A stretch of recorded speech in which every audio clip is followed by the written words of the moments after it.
జెండా సభతో టీడీపీ, జనసేన అంతర్మథనంలో పడ్డాయా అంటే అవుననే కామెంట్స్ వినిపిస్తున్నాయి. ఎందుకంటే కనీసం 2.5 లక్షల మంది వస్తారని టీడీపీ, జనసేన అంచనా వేశాయి. కానీ మొత్తం కలిసినా కూడా 50,000 మందిలోపే వచ్చారని తేలిపోయింది. అందుకే సభ జరిగేటప్పుడు లైవ్ కెమెరాలను ముందు భాగమే చూపించారు. ఇక డ్రోన్లో ఉన్నా కూడా దూరంగా కాకుండా దగ్గరగా చూపించారు. దీంతో ఎక్కడ లోపం జరిగిందో టీడీపీ అధినేత చంద్రబాబు నాయుడు, జనసేనాని పవన్ కళ్యాణ్ లెక్కలు వేసుకుంటున్నారట. ఇలా ఫ్లాప్ కావడానికి కారణమేంటని లోలోన మదనపడుతున్నారట. ఈ రోజుల్లో ఏ పార్టీ సభ పెట్టినా కూడా కార్యకర్తలను తీసుకురావాల్సిందే. పని వదిలేసి కూలీ పనులు, వ్యక్తిగత పనులను వదులుకొని వచ్చేది హార్డ్ కోర్ కార్యకర్తలు మాత్రమే. కానీ కేవలం కార్యకర్తలు మాత్రమే రావాలంటే మాత్రం ఏ సభ కూడా సక్సెస్ కాదు. అందుకే పార్టీ అభిమానులు వస్తేనే సభ సక్సెస్ అవుతుంది. అదే జెండా పండుగలో మిస్ అయింది.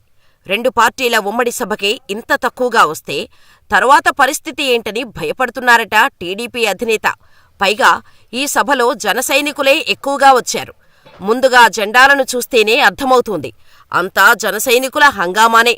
కానీ టీడీపీ నుంచి పెద్దగా పార్టీ అభిమానులు రాలేదని తేలిపోవటంతో పవన్ సీరియస్గా ఉన్నారట. పైకి చెప్పకపోయినా టీడీపీ నుంచే తక్కువ మంది వచ్చారని జనసేన నాయకులు గుర్రుగా ఉన్నారట. తక్కువ సీట్లు ఇస్తారు, రాష్ట్రం మొత్తం ప్రభావం లేదని చూపుతున్నారు. కానీ మీటింగుకు, అది కూడా ఉమ్మడి సభకు ఇంత తక్కువ మంది రావటంతో ఓటమి తప్పదా అనే భయం వారిని వెంటాడుతోంది. మామూలుగా సిద్ధం సభకు, ఉమ్మడి టీడీపీ జనసేన సభకు పోలిక చూస్తే అసలు నక్కకు నాగలోకానికి ఉన్నంత తేడా ఉంది. సిద్ధం సభలకు జనం విపరీతంగా వస్తున్నారు. ఎంతలా అంటే సభా ప్రాంగణంలోకి రాలేక బయట వాహనాల్లో, దారిలోనే ఉండి సభను ఫోన్లలో చూస్తున్నారు. లక్షల్లో సిద్ధం సభలకు వస్తున్నారు వైసీపీ అభిమానులు, కార్యకర్తలు. అధికార పార్టీకే ఇంతగా వస్తే సామాన్యంగా ప్రభుత్వ వ్యతిరేకత ఉండే ప్రతిపక్ష పార్టీ ఉమ్మడి సభకు రెండింతలు జనం రావాలి. కానీ రావడం లేదంటే టీడీపీ, జనసేన కూటమికి ఓటమి తప్పదనే విశ్లేషణలు వస్తున్నాయి. జనం రాకపోయినా వాటిని కవర్ చేసేందుకు సోషల్ మీడియా, అనుకూల మీడియా ద్వారా డబ్బా కొట్టేస్తూ అదరహో అంటూ లేని బిల్డప్ ఇస్తున్నారనే కామెంట్స్ వినిపిస్తున్నాయి.